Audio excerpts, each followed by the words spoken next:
All right, this is the 2017 GMC Acadia. Can you go ahead and give me a thumbs up? All right, I'm going to show you how to open up the sunroof, okay? So go ahead and give me a thumbs up. I'm just going to take this and I'm going to pull it back like that.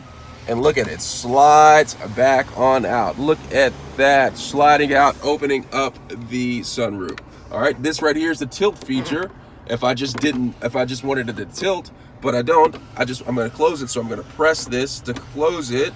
If I tap it, all right, look at that, and it closed. All right, now if I wanted to tilt, I'm just gonna take this, pull it back, and look, it tilts open and cracks open and gives me just a crack of air, okay? To close it, I'm just gonna press this. Boom, voila. And then I'll close the sliding door with my hands just like that. That's how you open and close.